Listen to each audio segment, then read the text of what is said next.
Bom dia a todos, nós estamos aqui mais uma vez no Centro da Memória da Engenharia, na Rua da Bahia 52, centro de Belo Horizonte. Esse prédio também usado pela Escola de Engenharia do FMG. Eu sou o presidente da Associação de Ex-Alunos da Escola de Engenharia do FMG, meu nome é Bernardo Abraão. Nós estamos aqui dando prosseguimento à quarta edição do programa História da Engenharia contada pelos ex-alunos. Então, esse foi uma ideia que surgiu aqui através das nossas reuniões de diretoria, em que as memórias elas eram colocadas aqui e despertavam muito curiosidade por conta dessa proximidade com os colegas, né? Esse tempo, porque a escola de engenharia era uma família, né? As pessoas ficavam muito próximas, muito amigas com o mesmo objetivo. Então essas histórias surgiram e nós contamos com a colaboração e o patrocínio do CREA-MG, a quem nós agradecemos, como também agradeço a presença de todos vocês aqui e agradeço também a presença, a colaboração da equipe de apoio. Então agora você já está situado do que é o projeto.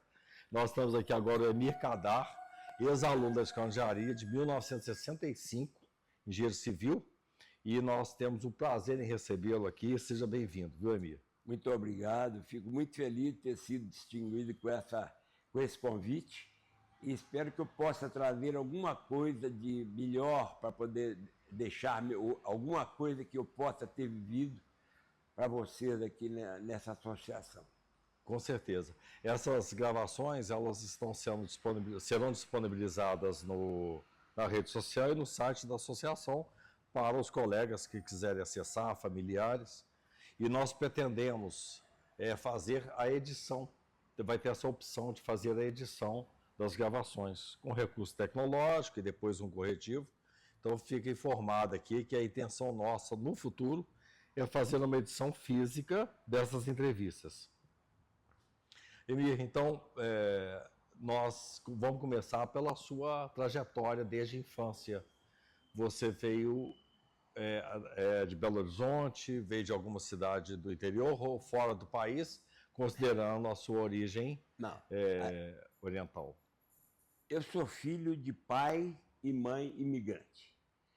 Então são pessoas, a minha mãe chegou com 1 ano de idade, meu pai chegou com 15 anos aqui, vindo da Síria, sem falar a língua, sem ter dinheiro, sem conhecer ninguém. Então todas as dificuldades inerentes a um imigrante, meu pai passou.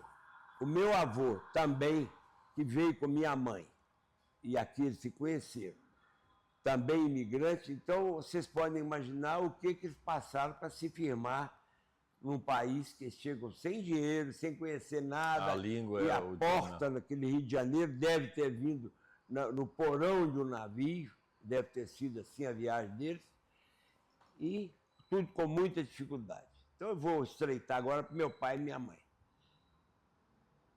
Desculpa. Eles se conheceram aqui em Belo Horizonte. Mamãe tinha 15 anos, papai tinha 20 e poucos anos, se conheceram e se casaram quando mamãe tinha 17, papai tinha 25, 26 anos. Mais ou menos igual eu e minha mulher Maria Helena, que também é descendente de sírio, porque nós somos primos. Então, Bernardo, você pode imaginar o que é uma dificuldade de um casal para criar 7 filhos. Papai e mamãe tiveram 7 filhos, eu sou temporão, tiveram 5 primeiro, depois deu um espaço de 6 anos, eu nasci e minha irmã abaixo de mim nasceu. Uma dificuldade enorme para criar essas crianças. Eles haviam de tudo. Meu pai foi mascate, vendia roupa, depois ele abriu uma perfumaria, ele era muito ousado, abriu uma perfumaria. Quando veio a Segunda Guerra Mundial, pararam as importações dos produtos que ele precisava, a perfumaria fechou e ele ficou com maior dificuldade com a mamãe. Então eles abriram um armazém, chamava Armazém Kadar, atrás da igreja da Boa Viagem. E naquele armazém eles criaram os filhos com aquele trabalho. Quero só te falar que nós todos os filhos trabalharam no armazém também. Todos nós. Cada um dava o seu quinhão de trabalho na hora que podia. Mas tinha um objetivo maior nisso. Papai e mamãe trabalharam com um objetivo na vida de que todos os filhos se formassem, que todos estudassem. Então, nós somos 7 filhos, todos formados, porque isso era o objetivo de vida deles. E não adiantava você ser um comerciante rico, isso não interessava para eles. Interessava que nós todos formássemos. E eu fui o último, formei por ser o mais novo, eu era temporão. Quando eu formei engenharia, papai deu por encerrado aquele seu sonho de ver todos os filhos formados. Então, lá em casa tem 2 médicos, 2 engenheiros, sou eu e o Lício, e as 3 mulheres se formaram em normalistas, que era o que a mulher fazia naquela época.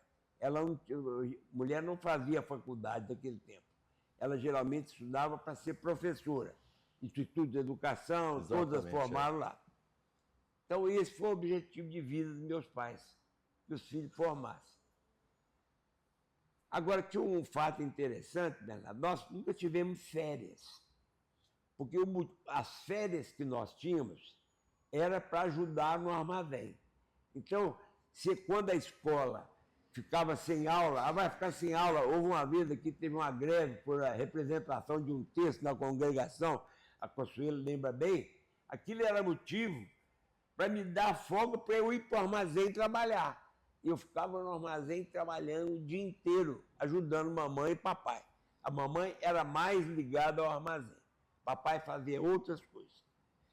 Então, minhas irmãs, quando às vezes ia ter uma coisa, dar um feriado, elas iam para o armazém. Então, todos nós fomos criados, vivendo, trabalhando. Eu fui ter férias depois de formado. Eu só fui sair de férias a primeira vez depois que eu já era formado em engenharia. Até então eu não conhecia férias. Eu conhecia as folgas de escola, que era motivo de trabalho. Então essa é a minha vida.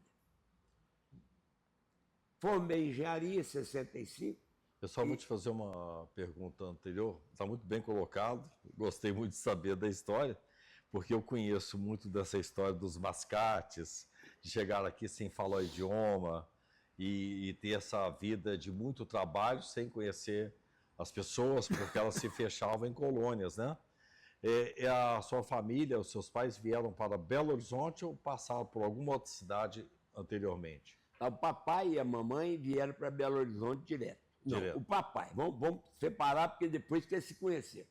O papai chegou no Rio, ele contava para nós que no dia que ele chegou no Rio, estava tendo uma festa muito grande no Rio, que tinha chegado em novembro.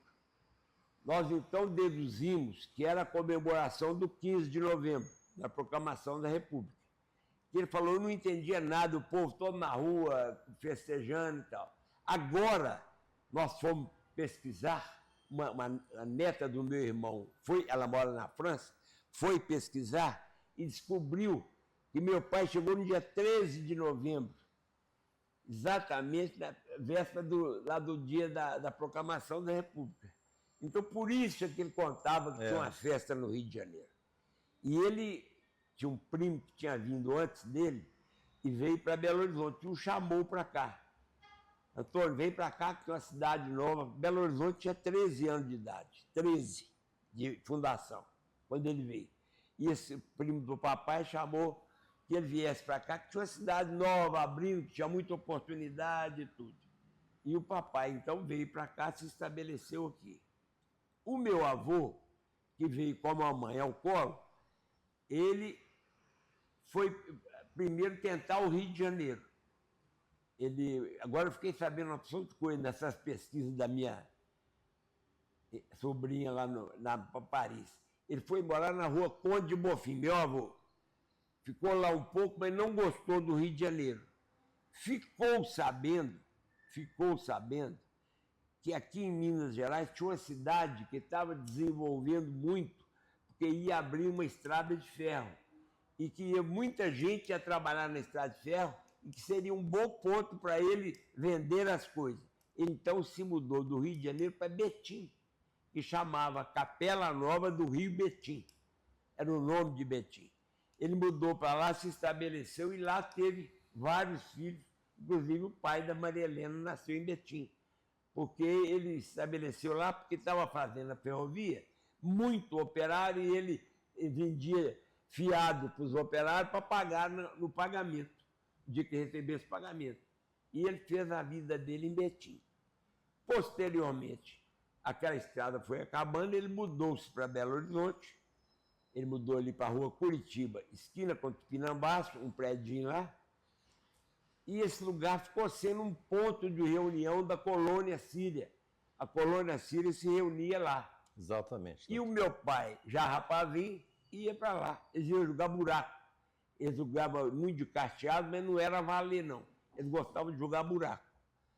E naquele negócio, conta a história que o papai via a mamãe passando, uma menina de 15 anos, 16 anos, bonitinha, ele pegou, um dia chegou perto do meu avô, falou, Jorge, chamava Jorge Salum também, o meu avô, mesmo nome do Jorge. E eu queria ver se eu poderia namorar a sua filha, ela chamava Rosinha. Rosinha vem de um nome árabe chamado Ward. Ward, em árabe, é rosa. Então, lá quando ela nasceu, ela ficou um ano, lá ela chamava Ward. Quando ela chegou no Brasil, foi registrar, o cara falou assim, mas o que é o Ward? Alguém falou, Rosa. Então vou pôr Rosa. E puseram Rosinha. Então mamãe era Rosinha, em função do nome que ela tinha nascido. E o papai, então, se encantou com a mamãe e eles casaram e formaram essa família que eu te falei anteriormente aí. Papai também era muito ousado, muito ousado. Ele criou quando tinha aqui o Cruzeiro, que era dos italianos, tinha o América, que era da nobreza de Belo Horizonte, o pessoal chique de Belo Horizonte era a América, e o Atlético era o resto. Então, eu estou criticando doente, estou te falando que era isso, que era a divisão na época deles. O Cruzeiro, que era da colônia italiana, a América eram os intelectuais. Intelectuais para torcer para a América, e o Atlético era o resto. Então, o papai falou assim, se a colônia italiana tem um time de futebol, a colônia síria vai criar também um time de futebol. E criou. Chamava Sírio Horizontino. E esse time de futebol disputou com o América, com o Atlético, com outros times. Na época tinha o Siderúrgica aqui de Sabará, tinha outros times, jogo de futebol. E esse time acabou por quê? Por uma fatalidade. Papai, com a ousadia dele, de querer trazer para Minas uma coisa diferente, ele convidou o Corinthians de São Paulo para vir jogar em Belo Horizonte contra o América, que era o time decacampeão. Ele não ousou jogar Corinthians com o Sírio. Ele queria ganhar dinheiro para poder aumentar o Sírio. E o campo do América era ali onde é hoje o Mercado Central. Hoje, o Mercado Central era o campo do América. E fizeram esse jogo, foi uma coisa doida. O Corinthians vem jogar em Belo Horizonte, e eles pegaram que ia arrecadar muito dinheiro e iam dar uma injeção grande no Sírio. E aconteceu que quando começou a entrar a torcida, foi encher o campo, aquela turma de sírios e libaneses ficaram muito felizes que o campo estava enchendo de gente, mas só que eles não perceberam que um portão lá de trás tinha ficado aberto. E uns pagavam por aqui e os outros entravam de graça por lá. No final, deu um prejuízo o jogo.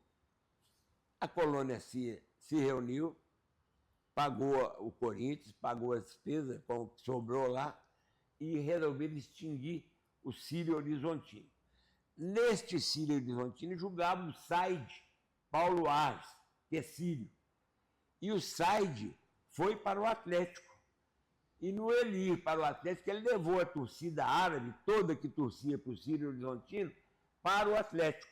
Por isso é que a grande maioria dos árabes em Belo Horizonte torce pelo Atlético, porque ele foi e levou a torcida dos árabes para o Atlético, ele foi jogar no Atlético. E foi o célebre Said, Mário e Jairo, né? Aquele trio maldito que eles falavam que eram os três que jogavam no Atlético. Então, essa é a história do que meu pai Muito foi. curioso, é. A família Gazilli ali na Tupinambá, vocês conviviam com eles também? Sírios, libaneses? Família Gazilli. Gazilli. Pois é. Eu tenho muita história. Inclusive, eu tenho uma ex-aluna aqui, meu primo é filho de uma Gazilli, Nassum Gazilli. Quando você começou a falar da localização, ela morava ali na rua do Pinambá, tinha um comércio ali na região, e é muito curioso como que as pessoas se aproximavam, né? Porque pela questão cultural, né? pelas dificuldades e a solidariedade dessas colônias, né? Bom, eu estou muito satisfeito de escutar isso, porque me diz respeito também pelo parentesco lá no Líbano e na Síria. Bom, mas aí a parte de estudos, como é que foi a trajetória? Antigamente era grupo escolar, depois ginásio, científico. Eu tenho um fato também que é interessante, que isso tudo aqui que eu estou te falando é bom, que vai ficar, porque eu já estou com a idade avançada, ainda vou viver muito, mas fica gravado algumas coisas que só minha mulher sabe e talvez meu filho. A mamãe, eu estudei no Colégio Santo Antônio. Eu saí do grupo escolar Barão do Rio Branco. Barão do Rio Branco, né, Alina? Barão do Rio Branco. E tem um fato, Consuelo, que talvez você não saiba. O Colégio minha casa é na rua Santa Rita Durão. E o Colégio Santo Antônio mudou-se de São João del Rei para Belo Horizonte. E ele foi se estabelecer na rua Santa Rita Durão, não era na rua Pernambuco, não. Ele se estabeleceu primeiro na rua Santa Rita, em frente à minha casa. Em frente à sua casa. Em frente. E como eu estava saindo do grupo, eu procurei o padre, o Frei, chamava Frei Bertrando, que era o diretor do colégio, que trouxe o colégio, e falei que eu estava saindo do grupo e eu queria estudar lá. Ele falou, então você vai fazer um vestibular, uma admissão, vou te dar um curso de admissão, para você não pode entrar direto no ginásio, você tem que fazer uma admissão. Tinha isso antigamente. Tinha, admissão. Aí, então, eu sou o aluno número 1 do Colégio Santo Antônio, em Belo Horizonte. Porque o colégio veio no meio do ano com os alunos de São João, não matriculou ninguém, e foi matricular quando virou o ano. E eu fui a primeira matrícula do Colégio Santo Antônio. Mas o que eu queria te contar é uma coisa assim, é um pouco triste, mas é orgulho para nós. A mamãe não tinha como pagar a mensalidade do Colégio Santo Antônio para mim. A dificuldade financeira era muito grande. Ela não tinha. Então ela procurou o Frei, chamava Frei Estevão, era o tesoureiro do colégio, e falou com ele, Frei, eu não consigo pagar mensalmente o que ele tem que pagar por mês, eu não consigo.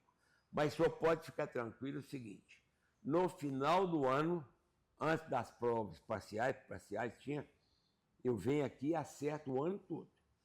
E como nós morávamos em frente, o padre já tinha uma certa amizade conosco, acreditou nisso, e assim que eu estudei, com a maior dificuldade. E um outro fato que eu vou deixar registrado aqui, que é importante, papai tinha um sítiozinho na Avenida Abílio Machado, aqui perto do Padre Eustáquio, ali tem uma Avenida Abílio Machado. Papai tinha um sítiozinho lá. E esse sítiozinho tinha uma particularidade. Ele tinha um pé de abacate que dava 1000 abacates, mas dava fora da época do abacate. Então, essas casas de vitaminas, que eram muito normais em Belo Horizonte, não tinha abacate no fim do ano para poder fazer as vitaminas. Então, nós colhíamos aquele abacate todo, íamos no mercado, vendíamos o abacate e dinheiro é que me custou meu estudo. Que espetáculo, Foi meu estudo. Então, ali no Colégio Santo Antônio, a parte de ginásio científico também? Ginásio científico. Em frente, né? Porque eu estudei ali no Colégio Santo Antônio. Você estudou também lá? E era em frente a casa de vocês. Tanto é que eu não precisava de levar merenda. Na hora da merenda, eu subiava lá do portão do colégio, a moça lá de casa saía com um pão com manteiga, atravessava e eu comia na hora. Que ótimo. Então, eu terminei o científico e o Colégio Santo Antônio é um colégio fantástico. Ele dá uma base para a gente. Excelente. Incrível. A base que eu saí do Colégio Santo Antônio era incrível mesmo. É um colégio que prepara, deixa a gente preparado. Entrei na escola, me formei, 5 anos, formamos juntos. Consuelo, ela era mais do que uma colega, ela era a Marilena que Eu vou chamava, ela era aproveitar a uma- oportunidade para convidar a Consuelo para estar aqui conosco na entrevista agora, porque considerando que vocês foram colegas e ela é diretora da associação, eu peço ela presença aqui. Ela vai participar aqui Que conosco. alegria, que Seja alegria. bem-vinda. Com muito prazer, com muita honra, venho participar aqui da entrevista com o colega Emir, um colega muito querido, que tivemos juntos, com muitas histórias juntas nessa época. Posso falar a história principal do Emir? Pode. Ele tinha um carro com toca-disco. Ah, que Com ótimo! Jorge Ben, o disco de Jorge Ben. Que ótimo! A gente cantava. Era Isso bom. foi muito marcante. Com toca-disco? Que era Toca-disco. difícil naquela época. Você punha o disco, Dificílimo, não não existia. existia, né? Você punha o disco e saía tocando, era interessante. Toca-disco no carro. No carro, Gente, era que disco ótimo. difícil. Isso, Aí, como é que isso eu foi nem ia mu- lembrar disso isso jamais. foi muito marcante, É. Emir. Era. Foi um colega muito querido. Mas a Consuelo foi mais do que uma colega. E a Consuelo, nós só tínhamos 2 mulheres como colega de civil, né? Você e a Celise. É. E a Celise era um pouco mais retraída, mas a Consuelo muito expansiva. Qual que é o nome dela? Celisa. Celisa Lopes Werneck. É. E a Consuelo era a Maria Helena que define assim, a mãezona da turma. A Maria Helena fala isso todo dia. A Consuelo era a mãezona da turma. Porque ela era amiga de todos, um por um era amigo dela. Todos eram amigos dela. Todos que precisavam de uma coisa, iam na Consuelo. É. Eu lembro daqueles trabalhos em grupo, como eu tinha às vezes que trabalhar, ou às vezes que dar uma namoradinha fora de hora. Ô, Consuelo, você faz para mim, aí eu posso assinar? Pode fazer o que você tem que fazer, vem cá e faz.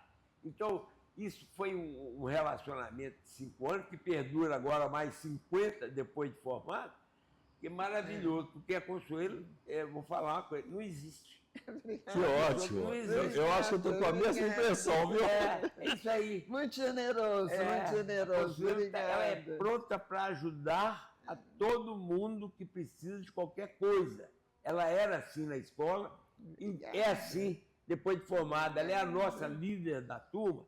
Ela consegue congregar 100 alunos.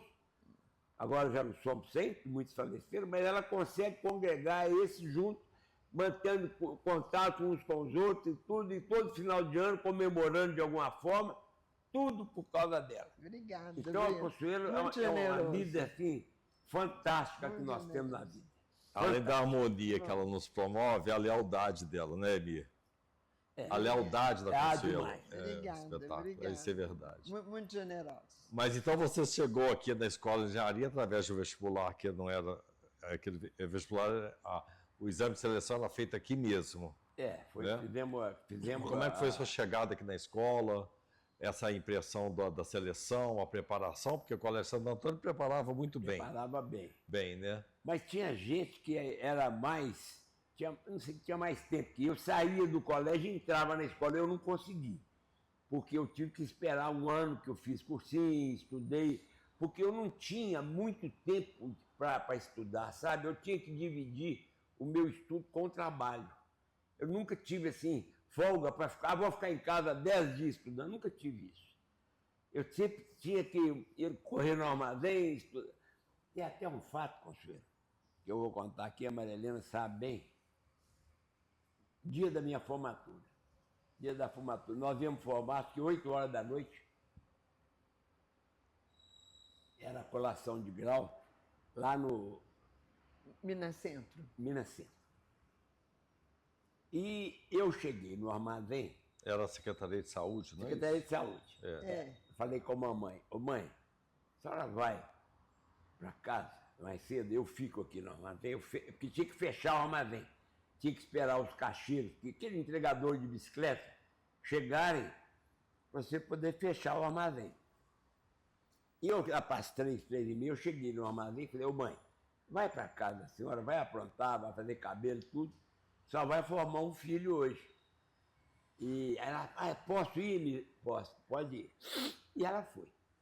E minha irmã, Emira, ela chama Emira, é a mais velha que eu, 7 anos, ela trabalhava no Banco Crédito Real. E naquele tempo ninguém tinha carro. Então, ela pegou o ônibus para ir para casa, nós morávamos ali, pegava o ônibus de São Pedro, pegava na cidade, subia e ela ia se aprontar também para ir na formatura. Só que quando ela passou 6h30 na porta do nosso armazém, eu estava na porta, esperando o caixeiro chegar para poder fechar para ir para casa. A minha irmã chegou em casa aos prantos. Falou, mãe, o Emir vai formar daqui a pouco, ele está no armazém ainda. Olha. Aí mamãe falou, nossa, ele mandou eu vir embora porque ele queria ficar lá para fechar, para eu poder... E ela começou a chorar, porque vendo que eu ia formar, e 6h30 eu estava ainda na porta do armazém esperando o caixeiro chegar para fechar. E ele chegou, eu fechei, e deu tempo, porque eu fui rápido, mas são coisas da família Cadar. Sabe? Sim, muito interessante. Bacana. Que memória agradável, né? Sentimento, né? Sabe, a gente sabe aquela força, Que legal, aquela que vontade. união, né? Então foi isso assim, sabe? E aqui na escola foi muito agradável, passamos 5 anos, eu tive um pouquinho de dificuldade nos 2 primeiros anos, porque teve uma greve aqui de negócio de um texto de representação na congregação, que atrapalhou a gente muito, porque nós perdemos a sequência do ano. Aquilo, ficamos parece que de junho a julho até outubro, e os professores lançando a matéria. Eles tinham um currículo para lançar, e nós tínhamos que estudar aquilo sem ter o professor. Quando chegou no final do ano, quase todo mundo tinha 2 dependências, e só podia ter uma dependência. Então metade da escola ia ficar.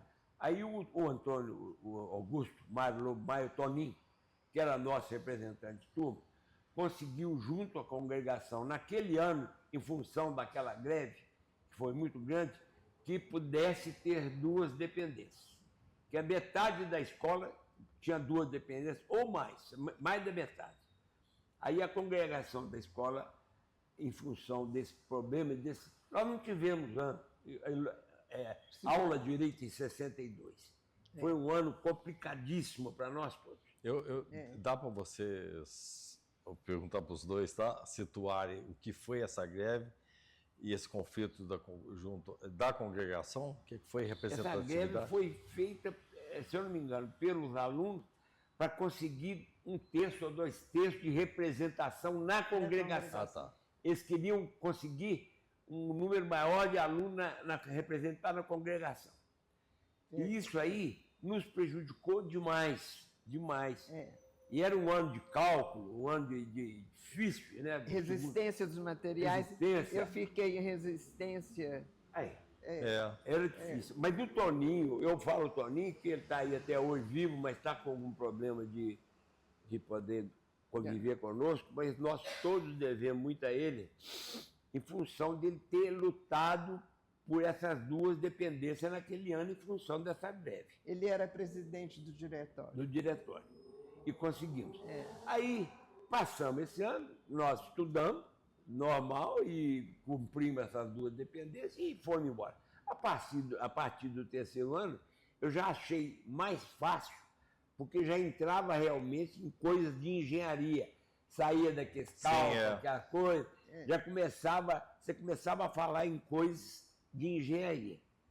Então, acho que foi bem, aí fomos bem o 3º ano, 4º ano, que nós tivemos uma formatura boa. Nossa formatura foi em 65. O Juscelino tinha sido cassado.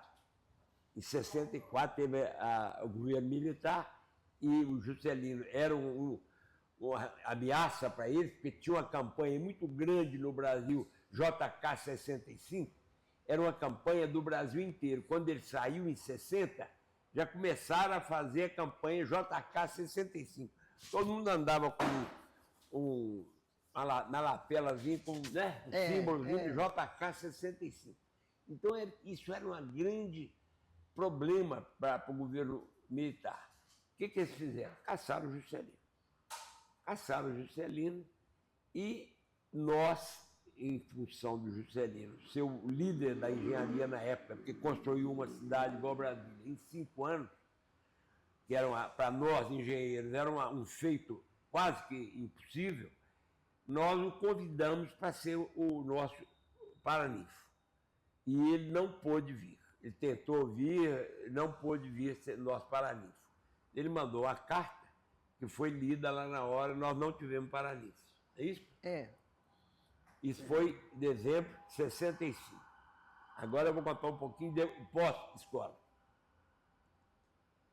Eu já no final do ano de 65, eu comecei a preocupar o que seria meu futuro depois de 65.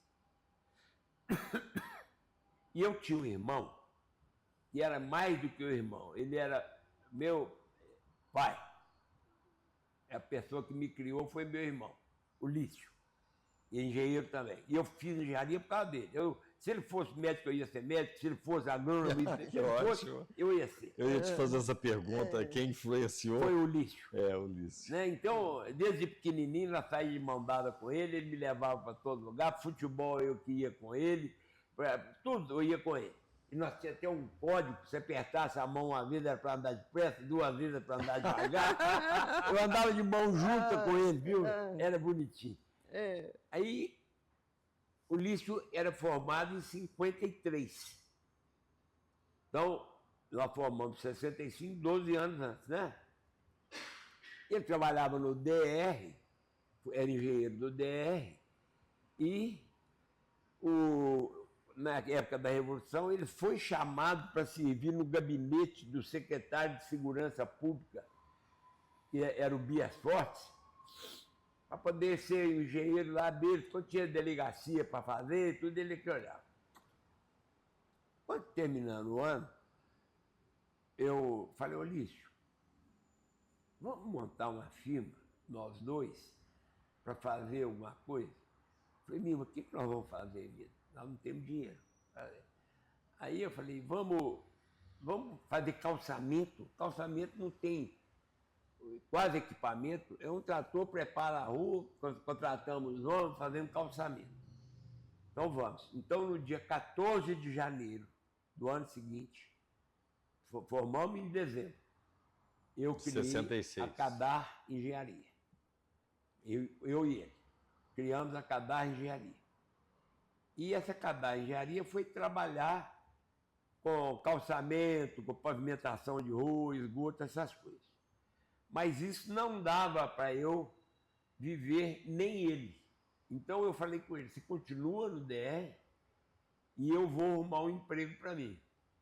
E consegui um emprego em Nova Lima, na adutora do Rio das Velhas. A Alcindo Vieira estava fazendo a adutora do Rio das Velhas, captando a água do Rio das Velhas, e tinha uma outra firma chamada Bento Paixão, que fazia a tubulação de adução até Belo Horizonte, e tinha outra que fazia reservatório aqui, cada uma. E eu fui trabalhar na Bento Paixão fazendo a adução dessa água de Nova Lima para cá. Foi escola. Eu cheguei lá, menino, com 24 anos, tinha 800 homens na fila. Eu olhava assim e falei, meu Deus, como é que eu vou dirigir 800 homens aqui? Mas me saí muito bem, muito bem. Me saí, e enquanto isso, a Cadar Engenharia fazendo os calçamentos aqui. Então eu saía de Nova Lima às 5 horas, vinha, olhava os calçamentos, o Lício saía na hora do almoço DR, ia lá, nós vimos e conseguimos fazer a engenharia, formar a firma. É curioso também lembrar que naquela época era calçamento, né? Tinha muita demanda de calçamento. Nem paralelepípedo não era. Calçamento poliédrico, quer dizer, aquela pedrinha, né? É, exatamente. Que nós também, isso aí. E nós começamos a fazer aquilo, fomos crescendo. Quando foi em 68, eu comecei a namorar a Maria Helena, ela com 15 anos, e ela é uma pessoa que me ajuda muito na vida, porque tem pessoas que puxam você para baixo, tem pessoas que empurram, e ela me empurrando sempre. Vai dar certo, vai, Nico, vai que você vai conseguir, você é capaz, sempre me trazendo uma palavra de estímulo, e foi muito importante. Então, desde essa época, que ela convive comigo e conhece minha vida totalmente do jeito que é. Então, eu comecei a fazer calçamento, depois nós passamos para outro tipo de pavimento, que chama tratamento superficial, que já é um asfalto, mas é um asfalto mais simples, que não depende de usina para fazer. Ele é feito no local, na rua mesmo. E depois, em 72, nós compramos 2 usinas de asfalto, passamos a trabalhar com asfalto, aí já ficou uma firma mais respeitável. Qual que era a tecnologia para essa pavimentação que não tinha aquela qualidade do asfalto que era feito no local? Você pode falar um pouco para nós aqui sobre isso? O tratamento especial é o seguinte, você prepara o subleito, que é o solo, depois se coloca a base. Aqui em Belo Horizonte, por economia dos governantes... Material local, né? É um absurdo. Eu acho um absurdo. Mas é economia, né? Porque nós temos e usávamos minério, aqui é tudo cercado de minério. Nós usávamos minério para fazer a base, mas eles punham só 15. E toda a vida nós lutamos para pôr 20, que era uma coisa muito mais durável. Mas tudo bem. Então nós colocávamos aquela base, depois que ela estivesse preparada, compactada, certinha, nós vínhamos com o CM30, que é um betume impermeabilizante, que você impermeabiliza, aí vinha com outro betume, que era a emulsão, espalhava a emulsão, vinha com a brita, um caminhão que não entrava em cima da brita, porque já vinha espalhando, e ele andava em cima da brita que já tinha posto, ele ia andando de pé, espalhando e vinha andando. Nós acertávamos aquilo, dava uma compactação, vinha outro banho, outra brita, outro banho e uma capa selante. Esse é o tratamento especial. Ah, tá ótimo. Coisa muito E primária. a compactação? Compactação com rolos, né? Nós temos rolos, compressores, e para esse tipo de tratamento aí tem que ser rolo chapa, porque ele aperta aquilo ali, e para o asfalto usinado nós usamos primeiro o rolo de pneu, porque o pneu não deixa o asfalto trincar. É um rolo cheio de pneu que vai passando, depois vem o rolo chapa para acertar. Então eu fiz isso a vida toda. Eu tinha 2 usinas de asfalto muito grandes, nós trabalhávamos, às vezes, dia e noite, trabalhando, rodando asfalto aí. E Começou com rua em Belo Horizonte para depois ir para a estrada? Depois nós fomos para a estrada. Que demanda, hein? A primeira estrada? A primeira estrada acho que foi em Bom Sucesso. Nós pegamos uma estrada lá de 20 quilômetros. Aí é maravilha, foi um serviço maravilhoso. Que ótimo, e outra coisa, o seu amigo aqui, sempre na frente. Vocês abriram a estrada? Sim, abrimos, tinha nada, abrimos a estrada, acertamos, fizemos subleito, fizemos as bases, fizemos a drenagem, porque a estrada é muito complicada, porque vem água de todo lado. Então você tem que estudar as drenagens, né, para a água atravessar. Então você pega uma estrada e se dão 20 quilômetros, porque você olha para frente, você não vê 1 quilômetro para frente, que é tudo assim. Tudo né? E você tem que fazer a estrada lá. E eu fiz muita estrada, muita estrada. Os equipamentos de locação, aqueles equipamentos teodolitos antigos, né? Estamos comprando, né? A gente vai comprando lá. Fazendo leasing para dar conta de pagar, porque o próprio serviço vai pagando. Muita gente não sabe o que é o leasing, né? Muita gente. Hoje tinha muito na época o leasing. Que era aquisição de equipamentos, né? O leasing é um aluguel que você não... Era um aluguel que você adquiria o bem, né? Você é dono do equipamento, você compra um leasing, uma marca... Paga o aluguel e adquire ele no final. Custou R$1 milhão, você paga ali 50 mil reais, 30 mil por mês, de aluguel, mas que é seu no final.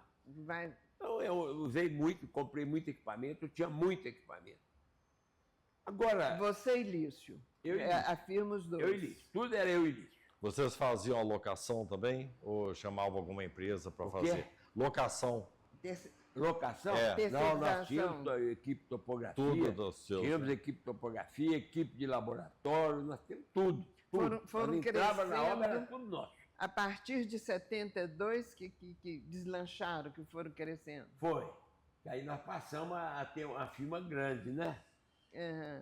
E O que aconteceu na firma? O Lício é muito... Sabe que Deus põe as coisas certas. O Lício era mesmo que meu pai. Eu contei para vocês no princípio. E eu, o filho dele, aquele que ele criava. Depois nós fomos igualando as idades, passamos a ter a mesma... Mas o Lício tinha uma característica interessante. Ele não era de obra, ele era de escritório.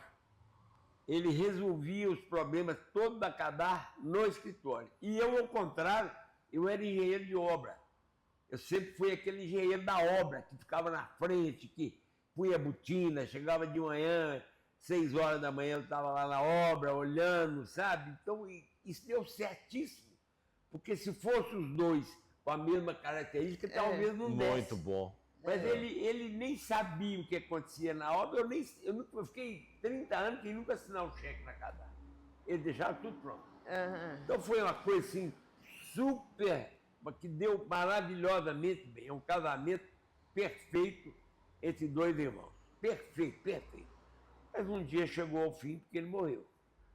Quando ele morreu, a firma já estava estabilizada, estabelecida, com muito patrimônio, muita coisa, mas ficou ruim para mim, sabe? Porque eu perdi aquele amigo que eu conversava, que eu trocava ideia, que eu chegava lá e confiança absoluta um no outro, aquilo acabou. E eram os 3 filhos dele, que eram 3 engenheiros. São 3 engenheiros, filhos dele. E eu, com um filho menino ainda, mas que ia ser engenheiro também. Aí a coisa no princípio ficou assim, um pouco estranha. Nunca teve problema. Até hoje não tem nenhum problema. Esse mês agora está fazendo 10 anos que o Lício faleceu. 10 anos. 10. Então não tem nenhum problema. Zero problema. Zero. Mas não é a mesma coisa. Eu não escolhi os filhos dele para sócio, e eles não me escolheram para sócio também. Então é mais distante a sociedade do que era com o Lício. O que era com o Lício, não precisava de eu falar, nem dele falar. O que eu falasse estava falado, o que ele falasse estava falado. Não tinha nem que falar com o outro. E com os meninos já tem que falar. Então, o que aconteceu? Veio a pandemia e as obras ficaram muito... Não, primeiro houve uma mudança de governo. Quando houve a mudança, que entrou o Romeu Zema, o Romeu paralisou todas as obras, todas. E eu acho até natural que o governo novo, quando entre, até que ele entenda aquela situação, porque trabalhar para órgão público tem isso, esse inconveniente. Muda de governo, muda de partido. O cara fala assim, não, para tudo, deixa eu entender. E fica 6 meses, 8 meses entendendo. Eu estava com uma obra muito grande aqui em Caeté, ligando Caeté a Barão de Cocai, uma obra grande. E de repente ele entrou no dia 1º, dia 2, ele falou comigo e me deram a ordem de paralisação. Mas para tudo, para tudo. Aí eu falei, gente, isso não vai continuar tão cedo. Aí o que eu fiz? Eu recolhi meu equipamento para cá. E pedi que o governo paga a mobilização para a obra. Na planilha tem um preço, mobilização e desmobilização. Eles pagam uma parte na mobilização, uma parte na desmobilização. Eu quis receber a desmobilização, não. Porque nós não estamos mandando separar, nós estamos mandando separar temporariamente. Eu ficava lá com 50 máquinas no meio do mato. Não. Pagando vigia, escritório. Eu peguei e falei, não, vou tirar as máquinas. Trouxe as máquinas para Belo Horizonte para fazer a obra lá. E me deu uma vontade de não tocar mais obra pública, sabe? Falei, não vou mexer com obra pública mais não. Porque, sabe por quê, Bernardo? É muito complicado hoje, além da medição, além da fiscalização que você tem do órgão que te deu a obra, você tem a fiscalização do Ministério Público, você tem a fiscalização de tanta gente. Às vezes a obra já está pronta, eles estão lá remedindo a obra. Aí eu falei, gente, que é isso? Eu não sou ladrão. Estou 50 anos fazendo obra. Nunca tive uma coisa glosada. Agora vou me sujeitar a isso, com a minha idade, sem o lixo, eu aguentava tudo sozinho. Eu não quero mais obra, não. E paralisei a parte de obra na Cadar.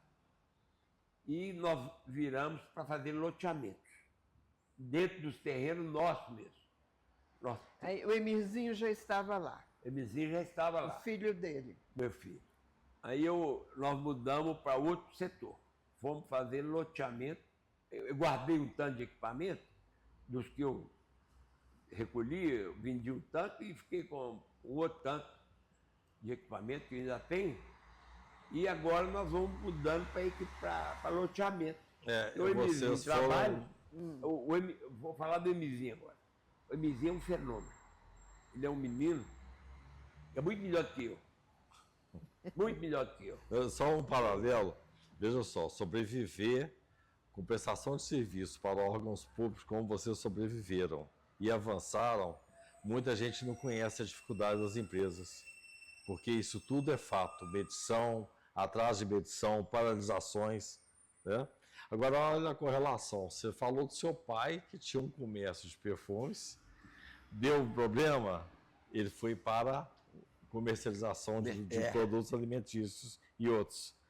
Você passou mais de 50 anos trabalhando na área com serviços públicos, deu problema, você já migrou, porque isso é tudo cultural, né? A tomada de decisão é muito imediato. Então, essa semelhança é muito curiosa, porque as proporções são diferentes, mas o seu pai teve o tempo dele para tomar uma decisão imediata e garantir a continuidade da sobrevivência da família, a questão da dignidade, da integridade familiar, e vocês agora, com 50 anos de histórico de empresa, acontece uma dificuldade como essa que eu acho que eu não aguentaria nem 10 anos, estão de parabéns, vocês migraram imediatamente para outra área. Muito curioso. Que ela é mais, assim, é boa, porque é uma área que é nossa, que os terrenos são nossos. Que nós estamos fazendo, porque nós, ao longo desses 50 anos, nós adquirimos muitas terras em Betim. Porque tudo começou quando, em 1970 ou 69, lá no princípio da nossa vida, nós tínhamos vontade, eu e o Ulisses tínhamos vontade de ter uma terrinha para, sei lá. E a mamãe procurou lá mamãe o pai da Maria Helena é nascido em Betim, a mamãe é nascida na Síria, mas veio pequenina. A mamãe achou um anúncio muito bonito, Consuelo, de uma terra em Betim. Vendo uma fazenda, não sei o que é, que tem tantos perus, uma coisa bonita, o cara fez uma poesia. Não tem um caso ao lado dele lá, assim? Exatamente, tem Ele sim. falou tanto que o cara falou assim, eu não vou vender não, que não tem essa história? Mesma coisa. Aí a mamãe falou, aí nós fomos lá e compramos essa terra. Começou pequena, hoje nós temos 14 escrituras em volta. Nós compramos 14 terrenos. Foram agregando. Então ficou grande. E ficou dentro de Betim. Então nós estamos agora começando. Aí eu passei para o Emizinho, sabe, Albena? Falei, Emizinho, toca isso para mim, porque no final eu tinha um filho só. Eu tinha 2 filhos. Eu e Maria Helena tivemos 2 filhos, um casal. E por uma infelicidade muito grande, nós perdemos a nossa menina com aneurisma aórtico. Morreu dormindo, sem ver. Nem viu. Graças a Deus que ela não viu. Então, nós só temos um filho. Então, eu fico pensando assim, tudo que nós temos, bens materiais, é tudo dele mesmo e da família dele. Então, por que nós vamos esperar eu morrer, Maria Helena morrer, para passar isso? Vamos deixando ele tocar, que ele já vai assumindo isso, vai conhecendo, né? Então, ele é que está tocando a parte do loteamento. Junto com os meninos do Lício ou só separado? Isso aqui está sendo gravado, eu não posso falar, mas é ele que toca. Né? Só ele. Os outros vão ganhar. Mas, entendeu? Eu conheço. Os outros vão ganhar, porque tudo que ele fizer é metade, mas quem toca de cabeça, quem fica lá em Betim o dia inteiro, aprovando o loteamento, é o ele. Saiu ao pai, né? Saiu ao pai e à mãe, né? Com certeza. Então, qual que é a idade do Emir? O Emir fez 50 anos agora. Ele é ex-aluno aqui também? Ex-aluno aqui. Não, ele fez a católica. Não, ele fez na PUC, Fez a né? Fez na Fez na PUC, ele foi colega da minha Raquel. Ó, É. Bernardo é um menino que, independente de ser aluno, você precisava conversar com ele. Ele é Com fantástico. prazer, Ele é fantástico. com prazer. Ele é um menino de ouro. Ele é vice-presidente da FIENG. Na FIENG, a paixão de todo mundo lá é ele. Ele foi, Exatamente. Ele ele foi presidente do CICEPOT, dois do mandatos, CICEPOT, igual eu fui também. Nós vamos depois falar dessa parte extra firma, né? Que Tá. tem. Eu vou fazer um pequeno intervalo, porque nós vamos voltar no segundo bloco e trazer aqui para nós a participação de uma pessoa muito especial. Ok? Tá bom. Então, uma pequena interrupção. Voltaremos em breve, nós vamos voltar nesse assunto, viu, Cassiano?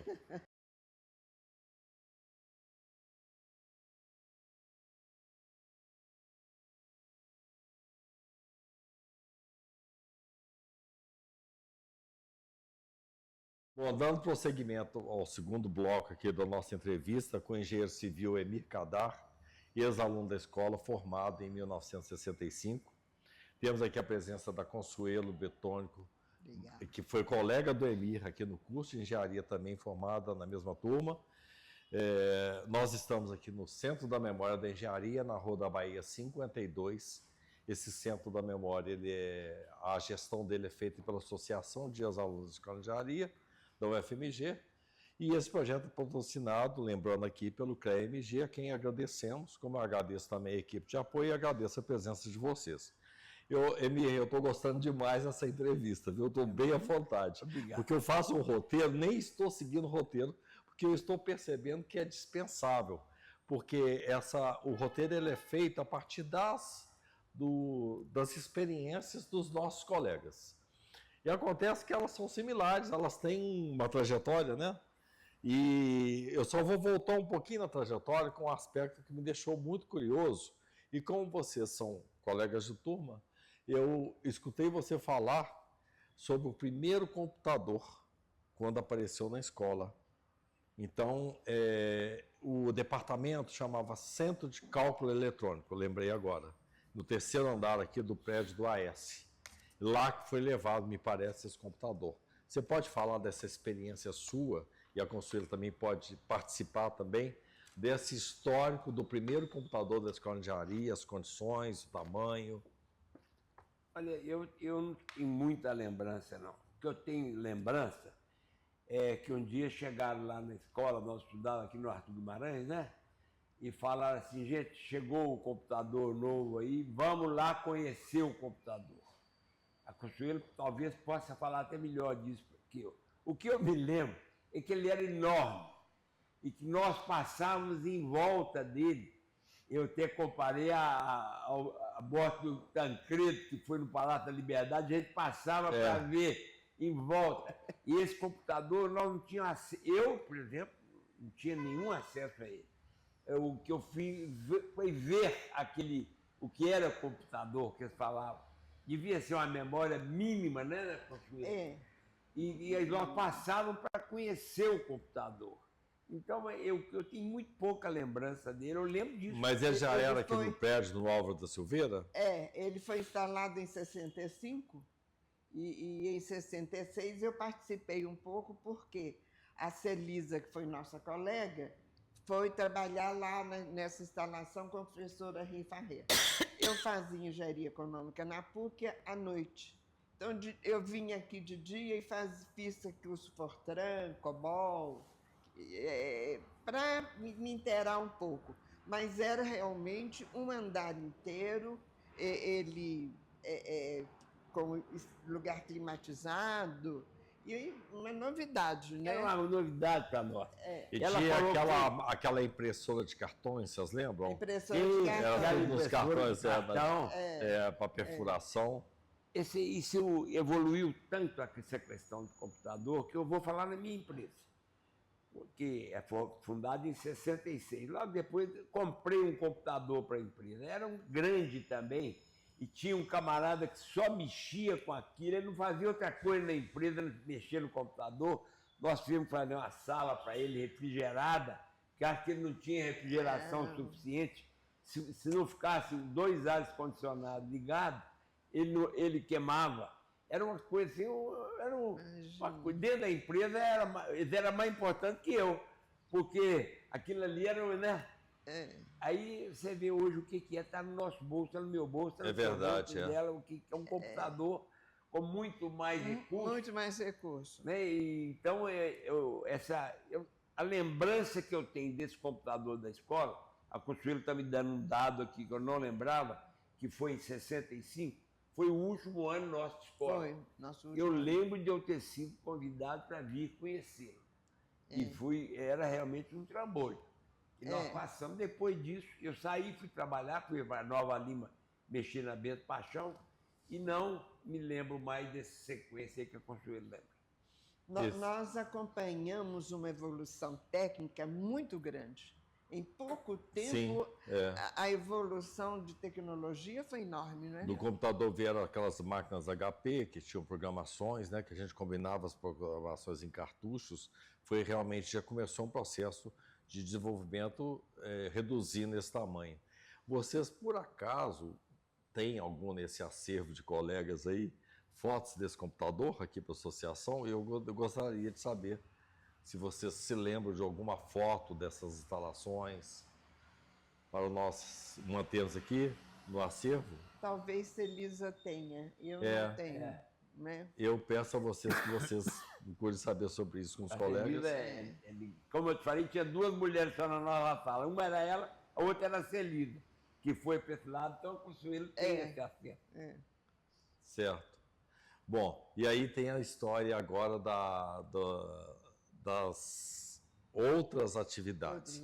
Mas antes de tudo, nós vamos ter que trazer aqui uma pessoa notável que, por felicidade minha, é uma pessoa do meu conhecimento já na juventude, porque eu fui colega do irmão dela aqui na escola.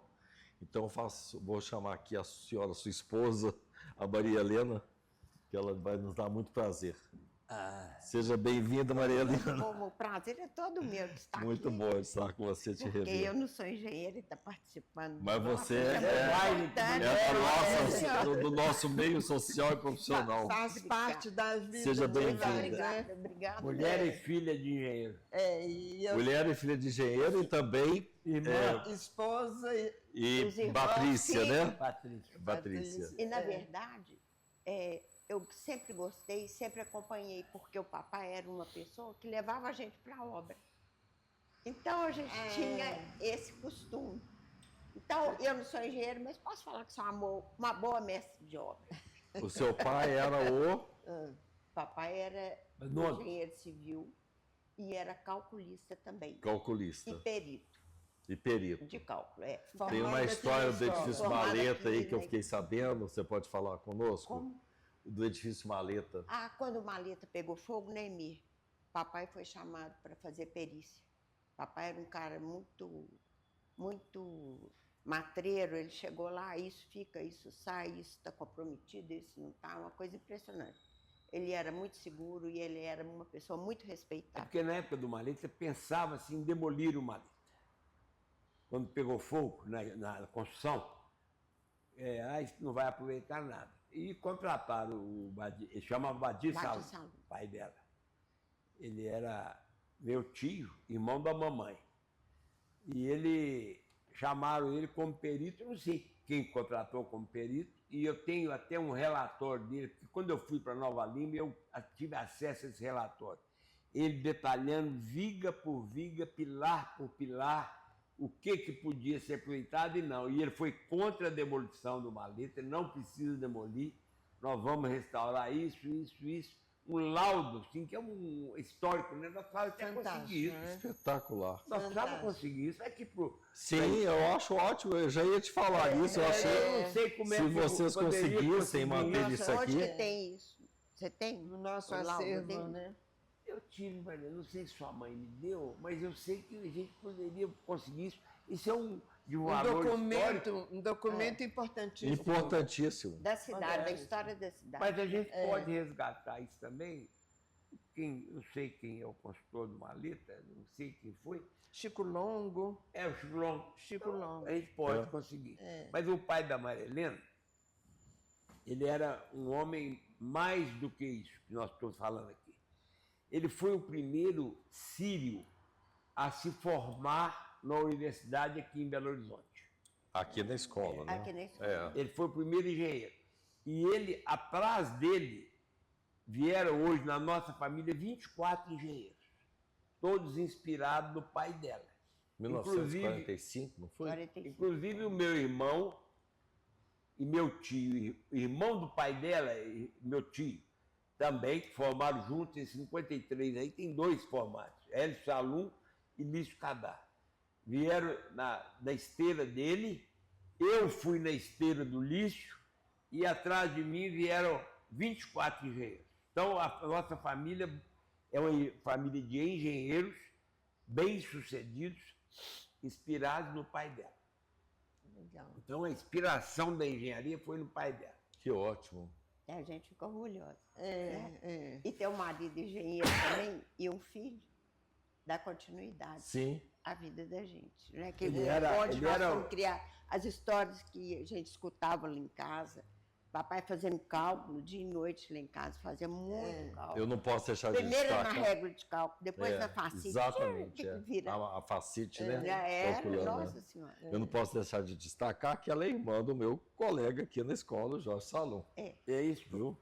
O meu vizinho. Eu É. só queria também falar do pai dela. O pai dela, além de ser essa inspiração na engenharia, era uma inspiração como homem. Que ele era uma pessoa séria, sóbria, e que quando nós tínhamos qualquer problema, não é problema familiar, que minha família, graças a Deus, não teve muito, mas alguma coisa que a gente queria consultar alguém, era no pai dela. Antes de eu ser namorado dela, ela é minha prima, eu conheço desde que nasceu, mas antes de eu ser namorado, eu ia na casa dela, que eu vinha lá de Nova Lima, que eu contei que eu trabalhei em Nova Lima. Logo que eu formei, eu fui trabalhar em Nova Lima, na adutora do Rio das Velhas, que nós trouxemos água para Belo Horizonte. Eu fiquei 3 anos em Nova Lima. E eu saía de Nova Lima, passava na casa dela, que era no Senhor, para conversar com o pai dela, para trocar ideias sobre os problemas da obra lá de Nova Lima. Então ele era para nós... Era um guru, né? Para todo mundo foi um guru. Ele era uma pessoa Todo mundo ia tirar as dúvidas. extraordinária. Pena que morreu cedo, morreu no acidente É.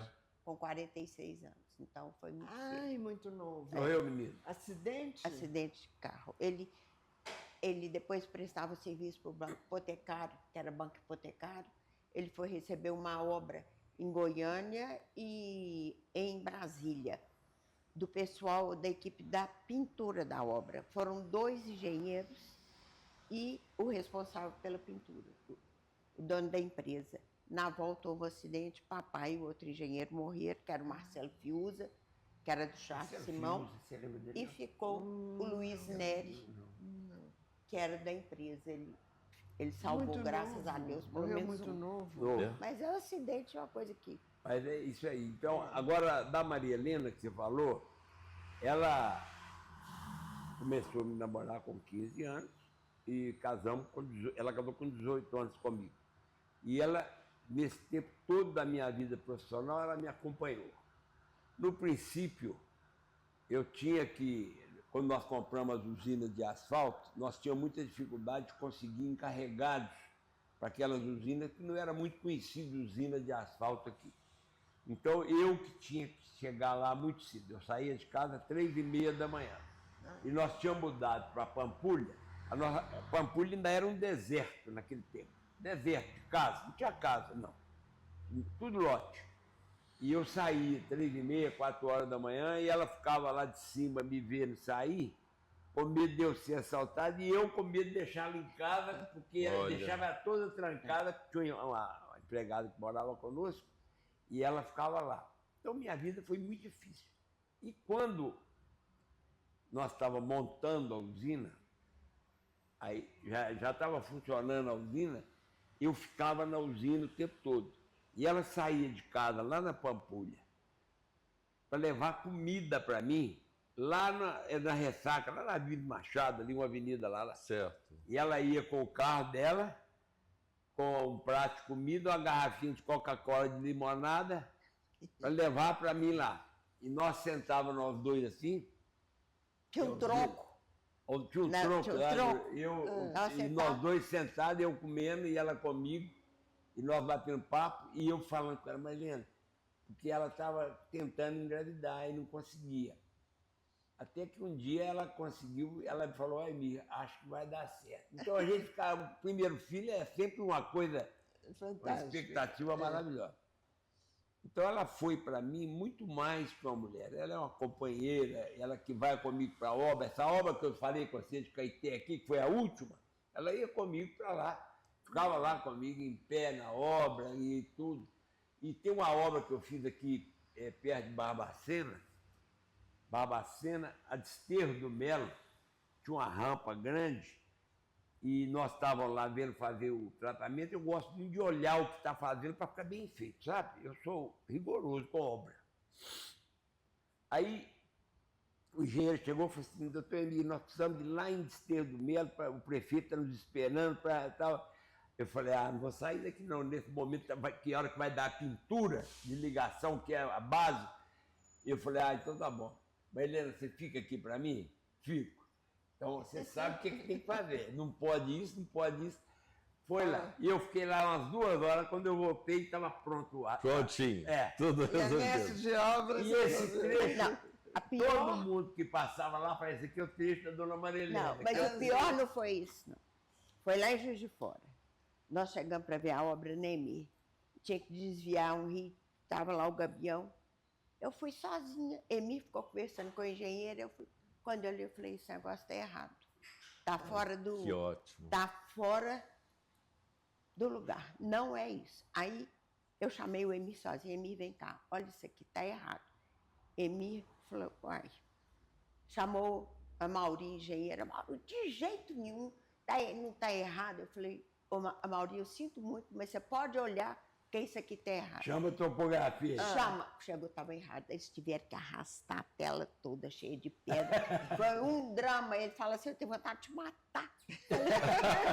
Quem que ia ser? Ele ou engenheiro. o engenheiro? Ai, eu tenho vontade de te matar. Eu falo, fica quieto, aí. Tem que consertar. Como é que faz? Mas entendeu? Isso é para porque demonstrar prática o que você interesse tem que ela pela tem. É a obra. observação. Você vai toda semana, você acompanha a obra, você tem prática, né, Emir?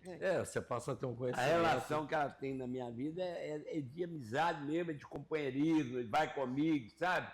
Não importa, vamos para a obra, vamos, acorda cedo. Não, enfim, uma bota e Chuva, gosto, você sabe? vai- Não tem problema. E converso com todos os funcionários, Todo mundo é apaixonado com amigo, ela. sabe? Ela- É peãozada toda, é amiga. Sabe, eu me sinto muito melhor nessa vida, na vida do campo, que eu gosto de obra, menos de escritório, já trabalhei com o Emílio no escritório também, mas eu gosto mais do campo, sabe? Eu sinto bem mais do que falar, você tem um compromisso social, ai, que chato. Eu prefiro o campo. É meu meio. Eu Essa gosto. relação com os funcionários, porque é muito tradicional, né?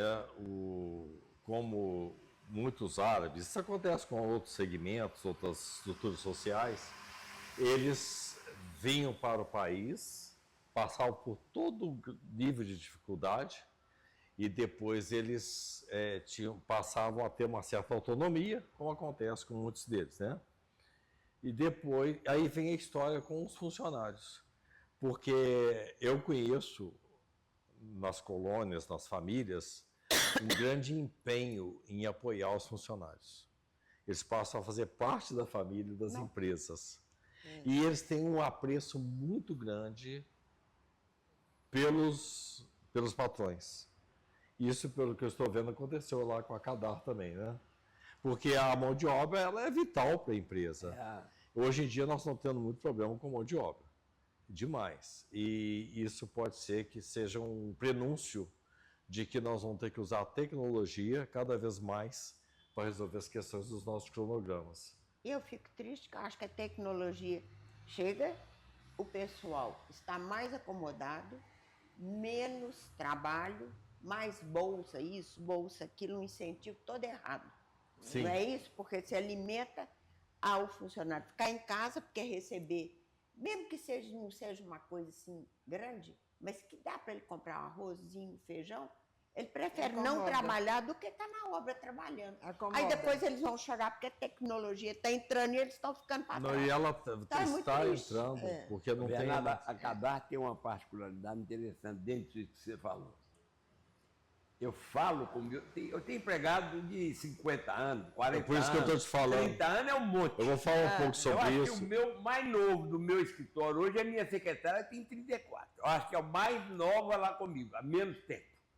Entendeu? É tudo, Imagina. todo mundo é antigo. Lá, Na, eu, minha os que ca- eu na mantive, nossa casa, o Vicente tem quanto? 44 anos de casa. na minha casa, Na minha casa. na minha casa, o rapaz tem 44 anos que mora conosco lá, trabalha lá conosco. Ele é igual um filho nosso, meu e da Marilene, igual filho, nós tratamos igual filho mesmo. Na Pampulha ele é conhecido como Vicente Cadar. Todo mundo. Ontem engraçado, eu fui à fazenda ontem para resolver um negócio lá, e eu estava lá e recebi um telefonema de um motorista nosso, e ele falou assim, eu estou ligando para te agradecer. Eu falei, agradecer o quê?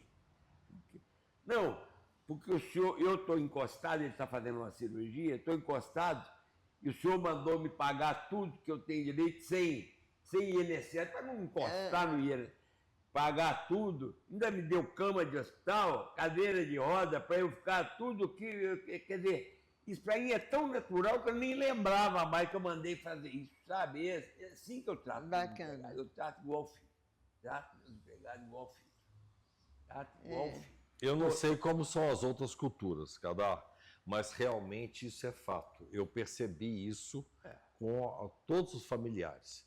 Tem um caso familiar que era a área comercial lá em Lafayette. E aí todos faleceram. O que criou a empresa e os filhos faleceram. E estava lá no testamento, um imóvel para cada funcionário que morava na casa, que já tinham 50 anos na casa, e eles permaneceriam na casa até expirarem, tá certo? Eu acho curioso isso, porque foram tratados como continuidade, que é uma atitude digna, né, correta, de reconhecimento, né? Eu tenho o maior respeito pelos meus funcionários. Gratidão também, Agora, né? eu quero E abrir todo- um Fala. parênteses aqui, que não só na vida empresarial, mas na vida social também, eu e a Emi dedicamos um tempo muito grande, porque quando nós perdemos a nossa filha, veio uma inspiração, primeiro no Emi, 45 dias, depois veio para mim, nós montamos um centro assistencial com o nome dela. Ela morreu 22 de fevereiro, dia 6 de junho, nós fundamos legalmente um centro assistencial com o nome dela. Chama Centro Assistencial Alessandra Salum Cadar. Esse centro é exatamente para trabalhar com as creches, os asilos. Eu não trato de pessoa física, só entidades que não ainda conseguem ter papel suficiente para poder ter convênios com a prefeitura, com o governo. Então, nós pegamos esse pessoal, essas instituições, alavancamos elas para elas poderem conseguir chegar no ponto de conseguir andar sozinha, tendo os convênios, as coisas. Então, essa área social minha e do Emir, que é ombro a ombro, né, Emir? E tem Bacana, 37 anos da morte da 37 Alessandra, anos, e tem 37 anos que o centro está de pé, hoje, pela condição social do país, que não me deixa mais subir morro, como eu subia, ia nas favelas. Hoje, a droga não te deixa, porque eu tive vários problemas de chorar no caminho e tal, com eles puxando o carro, uma coisa muito feia. Então, hoje, eu fiz uma opção de trabalhar pelo escritório com as necessidades maiores das entidades, porque eu levava era material escolar, alimento, material de limpeza, que tem o mesmo peso da alimentação. Então, hoje, nós trabalhamos na Emir com o material mais pesado. Então, é freezer, é geladeira, e nós não mexemos Ela com abastece construção. as creches de asilo carentes, dá tudo, monta tudo, porque durante algum tempo nós atendíamos 1.500 pessoas por mês. Ela saía Nossa. entregando alimento e coisa. Um dia ela estava indo numa favela e eles viram, era Natal, estava cheio de presentes, os caras começaram a balançar a Kombi que ela estava nela, que era da prefeitura. A prefeitura dava o transporte e ela Dava, levava. porque certos lugares, se você não entrasse com o carro da prefeitura, Você não entrava. eles não deixavam É entrar. proibido. Com a prefeitura eles respeitavam. Aí, quando aconteceu isso, eu falei, Marilena, agora chega. 20 anos que você fez isso, vamos mudar de feito. Então, nós temos a ajuda agora, sim. Ontem, por exemplo, ela comprou um jogo de Lego. Aquele Lego grande, não sei para quê. Não, foi uma pessoa carente que precisa. A fralda, compra 1000 fraldas para dar para as pessoas velhas que precisam. Ela compra tudo. A não ser que cada dia compra uma coisa. Atende, continua assistindo, Dando certo. mas de outra forma. E esse centro chama Centro Assistencial Alessandra Salum Cadastro. Isso é um pontinho fantástico, da né? vida, né? Que era o nome da nossa fantástico filha. essa Entendeu? Excelente. Essa responsabilidade social. Ele é registrado, o CNPJ, tudo é uma empresa, mas sem fins lucrativos nenhum, E não recebemos nada do governo. nada. Todo o dinheiro que nós temos foi doado por amigos. É O cara fantástico. ficava sabendo, mandava dinheiro para nós, todo mundo sabe. Então o que ele tem é dado, não recebi nada do governo, nada. Tudo de amigos. Agora, Emi, volta no CICEPOT, na sua gestão do Sim, CICEPOT, nós temos que para entrar. você falar da área que nós criamos no CICEPOT, que não existia. Então, deixa eu falar, o CEPOT.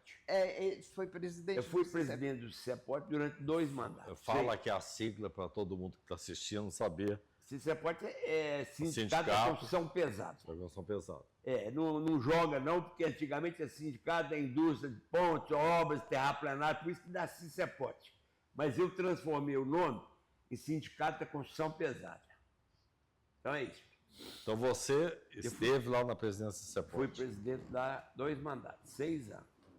E neste mandato foi a época que o sindicato mais evoluiu na área social. O sindicato era muito mal visto. Era a casa de empreiteiro, existia assim, uma má vontade com o empreiteiro é ladrão, empreiteiro é isso, empreiteiro rouba, e não é nada disso. Empreiteiro é um benfeitor que dá emprego para... Nós tínhamos 50 mil empregados no Brasil, então nós damos emprego. Mas a imagem que a imprensa dava de nós era de casa do capeta. Eu brigava aqui, é a casa do capeta. Passava na porta, a mãe virava até o filho. Não olha para lá não, que aqui é a casa do capeta. Meu Deus. Aí, Até as comemorações, né, Emi, que tinha no sindicato, era só os quando homens. tinha as festas de fim de ano, as mulheres, esposa não podia ir, porque tinha um tanto. Eu acabei com tudo. Tudo. Falei, agora, se CEPOT, quem vai frequentar aqui é minha mulher e as mulheres dos diretores. Acabou esse negócio aqui dentro. Quem vai frequentar aqui é minha mulher, meus filhos e as mulheres dos diretores. Mudei radicalmente a direção do A CEPOT. imagem, né? E foi a época que teve o maior trabalho social dentro do CEPOT. Porque além de eu ter feito a gestão empresarial do CEPOT, a Maria Helena, como sempre, do meu lado, fez um trabalho social que perdura até hoje, não na intensidade que ela deixou, porque ela dedicava 24 horas a isso, e ela pegou os filhos dos profissionais das empresas, filhos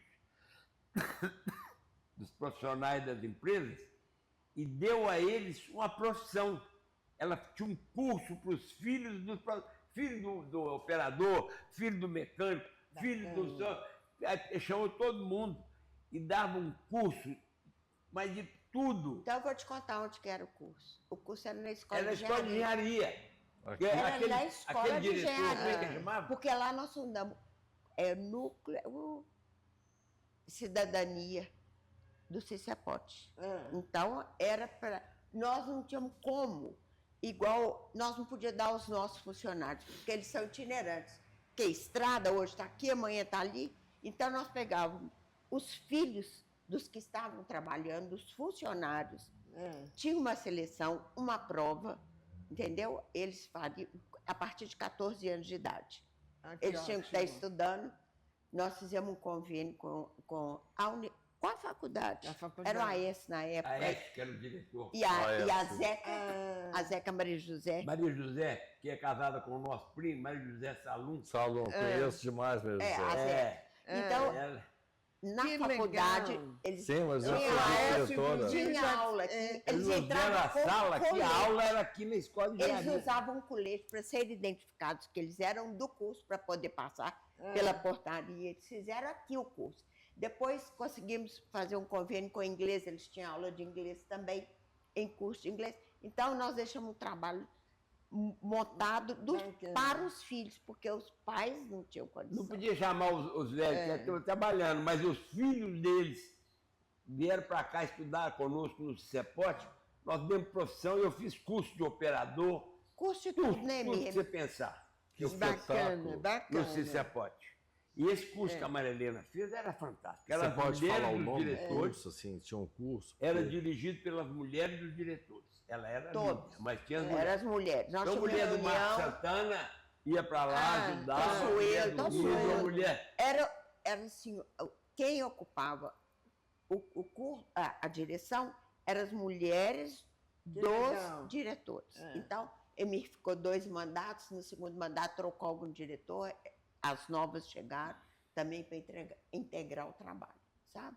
E foi um trabalho muito bem sucedido e que até hoje perdura, porque eu falava com o Emir, o sindicato ele tem que ter área social, ele não pode estar trabalhando na sociedade sem ter área social, É, porque importante. hoje a área social é tudo, alavanca muita coisa. Esse curso hoje é no sindicato? Hoje É. não, o curso elas continuam, chama Núcleo Cidadão do É Sistema. porque na época nós Cidadania. fizemos um núcleo, chamava Núcleo Feminino, Construção e Cidadania. Cidadania do Sistema. O feminino deu o pessoal ficava meio com medo de, sabe, de ajudar, porque era feminino, nós tiramos o A palavra feminino, feminino, Núcleo, Construção e Cidadania. cidadania. Até quem deu o nome foi a mulher do Félix Motim. Félix a Motim, Lúcia Motim. ela que deu A Lúcia ela já faleceu, o Félix faleceu Fez um ano um ano. ontem. Um ano. É. Então, quem deu o nome do núcleo. Então, sabe? Então, nós tivemos um trabalho árduo. Esse curso é bacana. Então,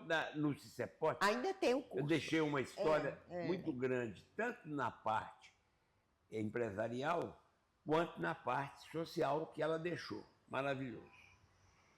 Depois eu fui ser presidente da Associação Brasileira de Criadores de Cavalo Campolina. Aí já foram 4 mandatos. 4, 2 e 2. Tem o Aras, tem. Lá nós deixamos também um trabalho maravilhoso. Maria Helena liderava as esposas dos diretores todos, e até hoje eu sou chamado lá de eterno presidente. Eles ficam doidos comigo, porque eu peguei a Campolina com 80 sócios, quando eu saí tinha 4.500. Que ótimo. Um parênteses, na época de escola, o Emir já mexia com cavalo no jockey. No jockey. A gente ia para o jockey, jockey. matava a aula e ia para o jockey. É mesmo, Bia? É sempre gostar do árabe, né? Gostar de Emílio cavalo é do árabe, Cícero. né? É. Você Mas, tinha então, cavalo eu lá. sempre tive uma Sim. atividade Né? Eu lembro. fora da minha vida profissional, uma atividade paralela que sabe, eu sempre deixei marcas profundas, sabe? Deixei no CICEPOT, deixei na Campolina, fui para a FIENG, fui ser o gestor do SESI, o SESI passou todo para minha mão, eu que geri o SESI Olha, em Minas Gerais, Que ótimo. todo. confirme e o SESI era. Depois meu filho foi presidente do CICEPOT, é vice-presidente da FIENG e é diretor da parte de infraestrutura. O Emizinho hoje é o presidente do departamento de infraestrutura da FIENG. Tudo que tem de infraestrutura é com meu filho. Então, nós temos essa vida aí de A vida muita não para, realização. né? Não para, impressionante. E Emirzinho no Cicepote também foi brilhante. Foi brilhante. É. E a maior obra da minha vida, da Marilena, foi o nosso filho, né, que nós deixamos aí maravilhoso. Mas ela tem uma coisa também que eu quero te falar, que não faz parte desse contexto aqui, mas que eu não Mas posso que- deixar de falar. Não, tudo faz Ela é parte. destaque principal da escola de samba do Salgueiro, no Rio de Janeiro. Você não imagina a maravilha das fantasias. Tem não chama nem fantasia isso, porque Um galpão, é uma obra de arte. Tem um galpão com quantas? 17. 17. Fantasia montada em manequim. É ela era destaque naqueles lá em cima. Há 2 anos atrás, aí eu entreguei o cargo. Eu falei, agora chega, já saímos 32 anos de Salgueiro, saímos 32 anos na escola. Gente, que diversidade. Então, Bernardo, A nossa nós vida- somos... E somos atleticanos loucos de ir por causa de não perder um jogo nem nada. Então a vida é muito Já foi louca. Eu presidente. fui presidente do Conselho Deliberativo do Atlético durante 6 anos, 2 mandatos. Na época da Libertadores, na época da Copa Brasil, eu era presidente do Conselho. Então eu tenho Que um monte de diversidade, atividade, viu? É, E Mas né, tem tempo e lugar para tudo e hora para tudo, né, bem? Graças a Deus. eu estou um pouquinho ainda curioso por vocês falarem mais um pouquinho sobre a questão do núcleo que permanece. Ele ficou aqui na escola por quanto tempo? Aí ele ficou aqui na escola por uns 3 ou 4 anos. Aqui. Ficou na escola. Com todo esse Na época, tempo. o Aécio era o diretor e abriu, ele entusiasmou com o núcleo e abriu para nós a escola. Falou, vocês podem fazer, nós fazíamos aula à noite, os alunos vinham uniformizados, bonitinhos. Porque eles tinham que estudar, porque se não estivesse estudando, não podia fazer o curso, né? E, E- aliás, desse curso, nós temos 2 funcionários hoje, que são 2 cabeças dentro da Cadar. Que nós começamos com os meninos com 14 anos. Toda a firma aqui de Belo Horizonte tem menino que Que Tem saiu é da... menino dança. nosso. Que Toda cresceram a nesse- Vilasa tem menino que saiu de lá, o Félix tinha 2, todos têm Todo mundo tem. saído Meninos, porque os meninos saíam, assim, prontos para o mercado. Esse conteúdo do que vocês ofereciam para os alunos, os participantes do grupo, quem montou esse conteúdo? Qual que era o foco? Era um foco mais operacional? Tinha alguma base analítica? O foco era pôr os meninos afiados para o mercado de trabalho. Tanto é que a nossa chefe financeira veio desse curso. O Marconi, que hoje é um dos cabeças na parte empresarial dos empreendimentos de lotes, tudo, da logística de tudo, é ele, que veio desse curso. Então, nós Gente, que só dentro da espetáculo. gente. bacana. Então, é um A curso primeira que... coisa era, nós ensinava, obrigava a saber o hino nacional, sabia, sabe? É uma coisa De difícil. respeito. Fala um pouco mais sobre E isso. tinha muita palestra para eles dentro do CICEPOL. Nós dava palestra de outras Palestras. pessoas. O doutor Célio de Castro foi fazer palestra para ele. Um monte de gente que nós chamávamos. Anastasia fez. Na época, o Valfrido, Val- quando deu o Valfrido, que era vice-governador, né, foi lá, deu palestra para os meninos, falando da importância de estudar. Chamava o professor de história, punha os meninos a par do mundo, o que estava acontecendo, de guerra, disso, daquilo. Então, os meninos tinham uma visão geral. Quando houve a É isso que eu dissolução queria da saber. Tinha Então, uma eles- visão geral ela de preparados tudo. pra professora vida, de história Pra- lá. Nós queríamos pôr eles prontos para o mercado de trabalho. Eu E lembro eles disso. começaram a encaixar como primeiro emprego, a chance do primeiro emprego, menor aprendiz, trabalhava meio horário, porque tinha que estudar meio. Os que ia formando, a gente ia encaixando, pedindo nas empresas, porque o sindicato tinha muita empresa. Ô, gente, emprega esse para nós, esse para nós.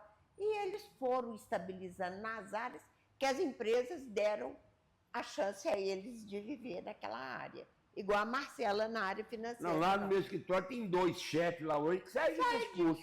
Lá na Vilada tem uma pessoa importante lá que saiu Saiu desse desse curso. curso. O Isso que eu centro, estou lembrando, o Félix tinha 2 lá na firma o dele, que saiu centro desse curso. assistencial, eu puxei também um de lá para vir trabalhar no centro comigo. Muito curioso, porque nós não temos bacana. uma colega que faz um trabalho desse, que é a Ângela Alvarenga. É, Ela tem só É a que- Ângela. tem a ela rede tem esse cidadã. trabalho. Ângela Varenga. A rede cidadã. É. Muito, muito interessante. É. Agora nós temos que. Tem mais alguma coisa que você quer Não, explorar aí nessa trajetória dele? Do sindicato, eu ainda queria que o Emir falasse uma coisa. Que foi uma coisa que o Emir falava assim: nós somos um grupo de empresas, né, Emir? E não podemos estar desalinhados com o governo. Então, o sindicato, isso tudo foi ideia nova.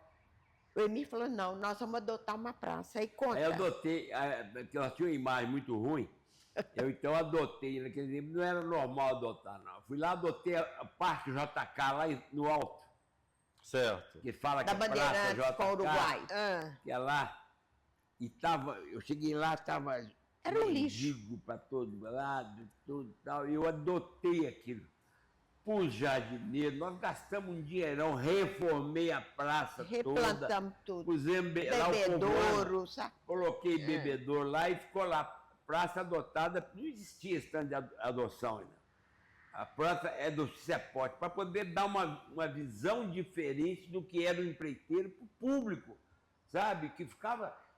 O empreiteiro era mal visto. Porque tem que fazer parte da sociedade. Aí nós mostramos tem que fazer alguma que coisa nós estamos para a inseridos na sociedade. sociedade e adotei a praça.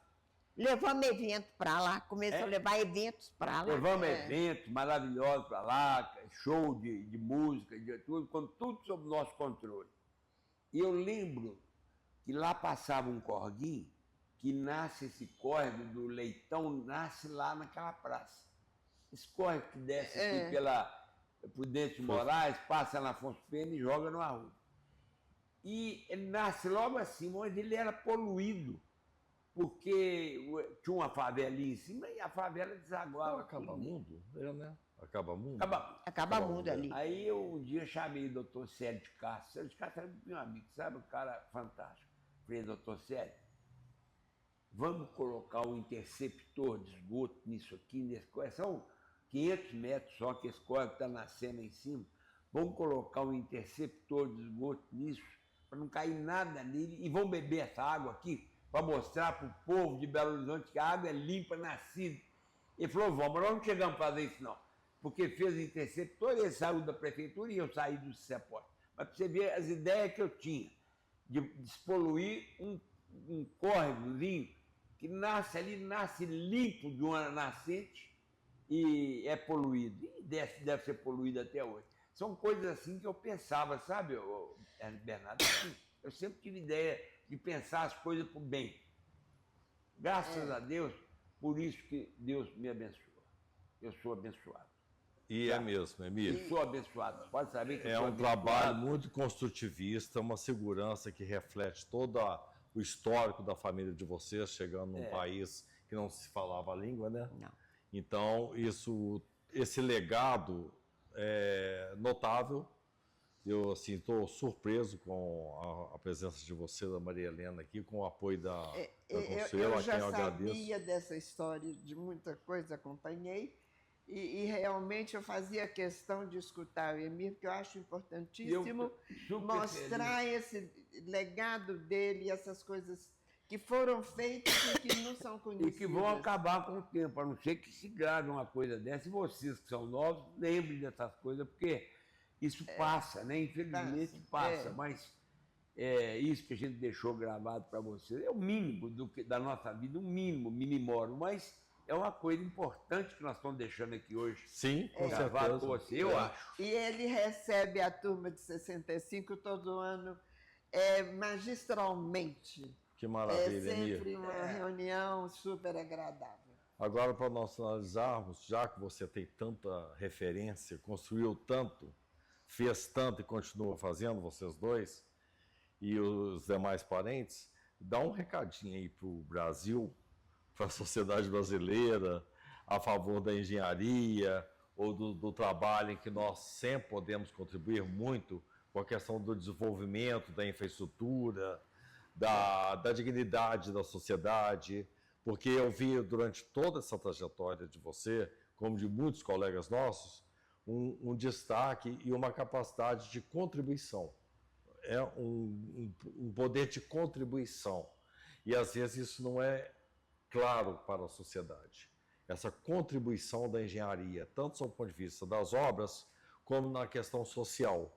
Então, eu finalizo aqui agora te pedindo para dar uma mensagem para o nosso país. Tá, o que eu acho é o seguinte, nós estamos falando no ramo de engenharia, lembramos logo de construção, porque nós que construímos o mundo, a engenharia constrói o mundo.